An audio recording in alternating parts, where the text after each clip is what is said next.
way. So I'm just keep trudging, keeping the faith. Keep it trudge, keep the faith. Not letting off. Because, I don't care how you do it, as long as you can have that faith and you keep that faith, it's that last minute that can save you. And the last minute can make all the difference in the world. And that's that last little bit of faith. The Ken Bailey Show. It's the Ken Bailey Radio Show, starring Ken Bailey with Mikey the Mime. Now, here's Ken and Mikey. All right. Thank you, anonymous spokesperson. She sounds awful nice, doesn't she, Mikey? I bet she's a very nice person. Did you hire her? Yeah, I really never got to be a part of that, but I think you made a great choice there. She sounds like a person I'd like to know. But hey, everybody, I'd like to know you too, and I'd like for you to get to know us a little better. I'm Ken Bailey at the Ken Bailey Show here with Mikey the Mime, my co-host, the only classically trained mime on radio and podcasting that we've been able to identify so far. I'm glad you're with us today. Today's a little bit different than our shows. We try to make all of our shows a little different. The same just doesn't seem to work for us. And so we're glad you're here for something a little different. Next week, it's going to be different again because next week we're going to have our friend Kimberly Carlisle from the Hollywood Prayer Network is going to be with us. She's this week in Hollywood, actually. She's having a great time with 65 folks that are also leaders in their communities for Hollywood, for the Hollywood Prayer Network. And so when she comes back next week, we're going to spend the whole show talking with Kimberly about all the things that she saw, learned, and prayers that were shared, and we'll be excited for her to give us that report. We know it's going to be exciting. After that week, we're really going differently. We're going to do a whole series about how to start an online church. Right, Mikey? Yeah. Mikey's been doing a lot of the research on this, and very, very impressive is what he's been able to put together. So we're gonna do this whole thing together. We're gonna start. We're gonna get everything in line that one has to do, so that after the weeks of putting this together, you'll know, and anyone out there who would like to know will have the opportunity to know what it takes to create an online church. Because of all that's happening nowadays with everything that's shifting ever since COVID, church attendance has been shifting ever since really the 80s. Church attendance has been shifting really since the 50s. In the heyday of Christian churches in America, things have been changing, and so we've got something that's part of the new that we want to talk about. We're going to actually incorporate some of the things that we talked about on the last show with Dr. Bacot from Wheaton College about the second coming, the return, Jesus 2.0. That's going to be a part of this new little church. At the end of the exercise, after we've gotten our church up and running, then we're going to look for a ministry that we can transition it to, so that somebody can benefit from this work of starting an online church, and then hopefully they'll be able to continue to honor God, continue to preach the gospel of Jesus Christ online around the world. And so Mikey and I we've been very excited about this one. We appreciate you being out there. We appreciate you listening. Along with these new things we're really working hard to give you the ability to call in live to us and talk with us. And we're a little so far the technology for that in our studio is not quite there yet. So, but we're so pray for that if God brings that on your mind, that so that we can really enter into a dialogue, because it's really hard for me to have a dialogue with Mikey. He's a wonderful guy. We have a tremendous amount of communication. I've learned a lot of what his gestures mean. Some of them I've disregarded intentionally. But anyway, we have a great communication. But, you know, it's just one hand clapping here where I'm talking and I don't get to hear anything back from him. So I'd love to hear back from you guys. Of course, we love our guests that we're able to have interviews with. But today's interview, we won't be in dialogue. This interview took place a few years back, even before Mikey's time with the show. But I want you to meet this guy. His name is Shafe Schaefer. I had an idea for another little book a few years back. The idea was that there was this young rock and roller who back in the 60s was a little popular and had pretty much a rock and roll life and all that meant.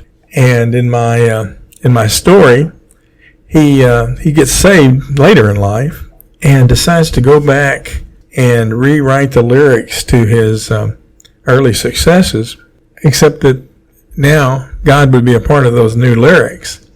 And so I was visiting with a friend at a recording studio, and he told me, "I think I know that guy." And I was like, "What?"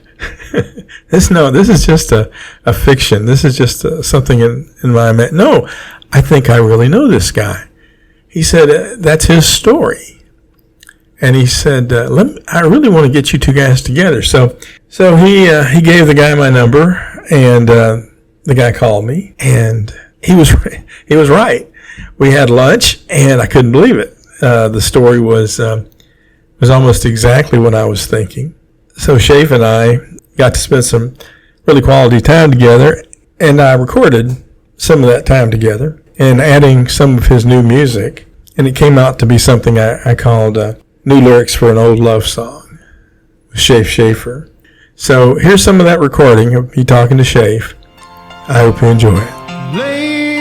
I found myself in an emergency room having several tests run because I couldn't sleep one night and thought it was a gallbladder issue. And basically, after everything was said and done, the doctor comes in and tells me that I have stage 4 pancreatic cancer, which is metastasized to the liver. And he said the lesions, he called them, or the tumors, the one in the pancreas was about a grapefruit size, and there were several of them on the liver, which ranged from being a marble size to a golf ball size. So with that, he kind of told me that, under the circumstances, I probably would have about 5 months to live. And basically that kind of really shocked me. I can still remember, to this day, the whole feel of that, to be told that, hey, you're going to die pretty soon. And, you see that on television, you see it in the movies, and I actually had seen it another time in person when it was, me and my father. My dad was diagnosed with cancer, and I was there with him in the moment that he got the news that he had 6 months. And I still remember that.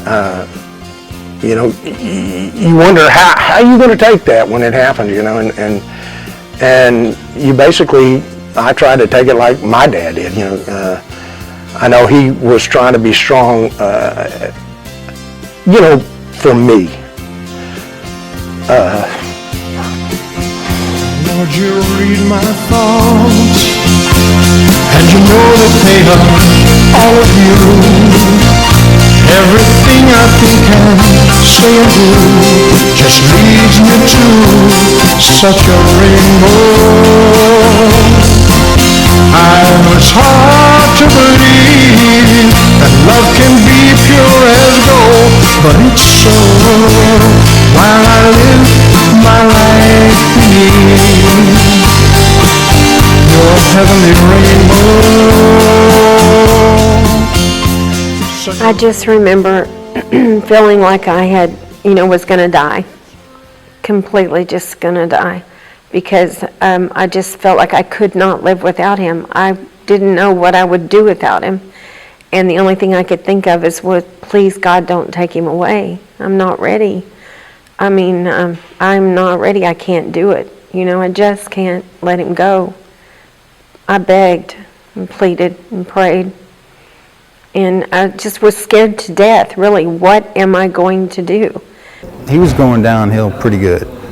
I mean, there was a time where, I was having to help him to the bathroom, and you're dealing with he was a big, strong man, and to be cut down to where he could take a few steps and have to breathe, and not be able to make it there on his own, and not be in his own mind because of just, I don't know what it was. It just took him down.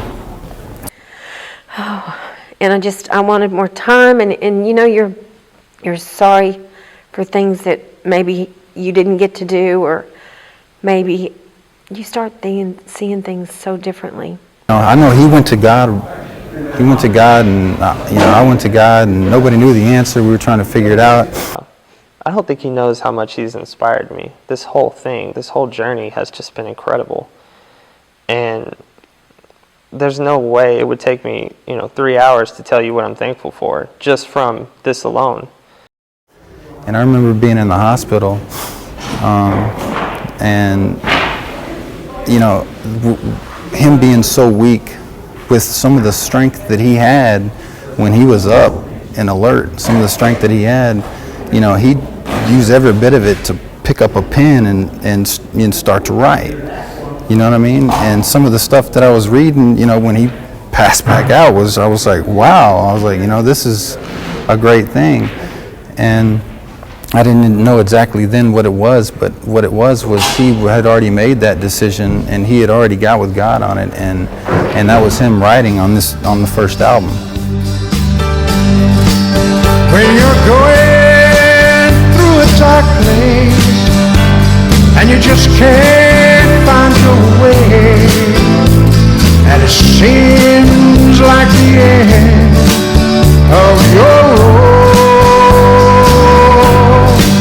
just look up to the heaven and your faith will bring you light.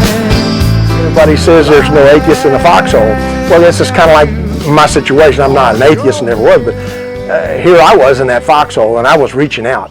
And basically in a quiet time there, I reached out to God as a child, just saying, Lord, what do I do? I'm just would love to have some more time, because I haven't got all my ducks in a row, so to speak. I just wanted to make sure that I was able to leave my family in a better financial situation. Maybe I could hang on long enough to get some insurance to help them. I was also trying to I'd love to have more time with my kids, my boys, to see them get married and have, their children and stuff. And so I just reached out to God and asked him if I could have some more time. And he spoke to me. He didn't speak to me like we're speaking right here, but he basically spoke to me, and he told me he was very disappointed in me. He spoke to my heart, and really not what I was wanting to hear. But he told me, he said he was very disappointed in me that he had given me a talent and I had wasted it. And that talent being singing, songwriting, that I'd given up on for my family in the 80s when my first son was born. But I don't think he was worried about that so much as the fact that I'd never used any of that talent that he had given me, that I had wasted. I'd never used any of it to glorify him or for him. And so with that being said, I asked him to please forgive me, for all those sins and for all those things that I had done, and if he would give me another chance, I would spend the rest of this time, and if he would give me some more time, then I would spend that time basically writing and singing songs and trying to glorify him. Now, with that, I didn't know how I was going to do it. I knew I was going to do it, but I didn't know how I was going to do it, because I'd never written a religious song in my life. Didn't know the first thing about it. Like I say, I was not a practicing Christian. I never read the Bible, still stumbling through it. But I'd never read the Bible. I wasn't versed on all of that stuff. And so writing a Christian song, I was not the best candidate for that. Didn't know how or whatever. I'm one of those guys that when you go to, nobody wanted to go to church with me. Not because they didn't like me, because they were afraid that if they went with me the day that I went, that whole thing is going to come crumbling in. Because I wasn't like a wicked guy or anything. I'm not going to say I was like a Satan or anything, but I was your typical black sheep. We'll put it that way. So with that being said, I'm the guy that has promised God that I would do this, and I would do it, and I did. But I sat down at a piece of paper with a pencil and had no clue. And so at that moment, I prayed again. I prayed to God. I said, God, I need help. And only moments later, it seemed like the words just started pouring out onto the paper. It was like unbelievable, man. Things that I didn't think I was capable of. I didn't think, lyrically. I knew I could write some melodies and stuff like that and could craft a song, but I had no idea of the content, how to do that part of it. And it just started pouring out and pouring out and pouring out. The word just seemed to come easily. Lord, you pour out love and forgiveness. You pour out fresh new seeds to sow. You pour out a truth for all nations from the blood that did flow, from your life's blood that did flow, pouring out blessings for the whole world to share, all in great measure, to everyone with great care, pouring out love, pouring out everywhere, pouring his blood on our sins, make them all disappear. Lord, He was the first person to tell everybody, he's given me these words because he's always been a good songwriter, but to write such beautiful Christian songs was really something. Writing the music, after I made my plea to God to have more time and not to waste this talent that he had given me, and to use the talent to praise him, I knew in that moment that I was going to do something more than just me singing to God in a room of something I wrote.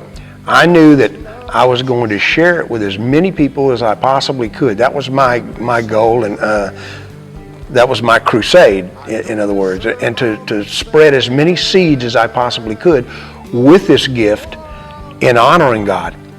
And so I knew that in the moment that I had a creation of a song for him, that I had to get it from me through a band into tape, into a CD, into live venues, onto radio, to television, to cruise ships, I don't care, anywhere. It had to go everywhere. In other words, any place it could go, it had to go. What a guy. What a blessing to have known him. Shafe lived 9 years after I met him, and he had lived a few years before that after the 5-month to live diagnosis. Why? Why Shafe? Why not those people you love that you prayed so fervently for and God took them? Well, I don't know. But I do know, in looking at the 11th chapter of John, when Jesus is confronted with the death of his friend Lazarus, Jesus wept. And the next verse in there says that the people around him said, look how much he loved his friend. But this is before he brought Lazarus back to life. So why would he weep, knowing what was about to come? I think because Jesus knew heaven so well. He knew what an amazing, indescribable to us place that Lazarus was in. And in order to encourage folks, give them hope, give us hope, he had to bring Lazarus out of that beautiful place and back to this pretty terrible place. His sisters and all the people around were so excited and grateful that their brother was back with them. But the truth is, Lazarus had to die again. And we don't get to read about that. We don't know how that death was.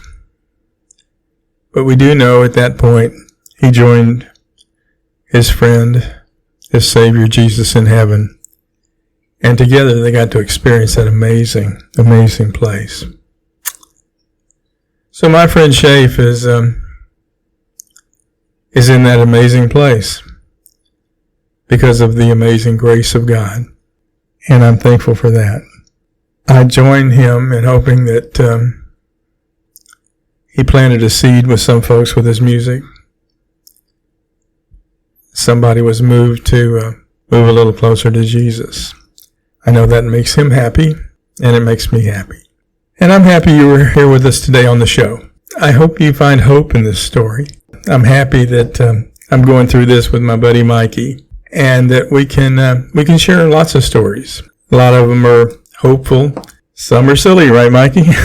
We can be pretty goofy, and we celebrate that too. Come back and celebrate it with us again on the next show when we have Kimberly Carlisle telling us all the great things that happened in Hollywood, all the big name folks she met, and what God's doing in Hollywood and around the world, because those 65 people she's meeting with are not just from the U.S., they're from all over the world. Till then, you guys take care. Remember to let your light so shine before men that they may see your good works just like Shafe, and just like Shafe, so that your Father in heaven can be honored.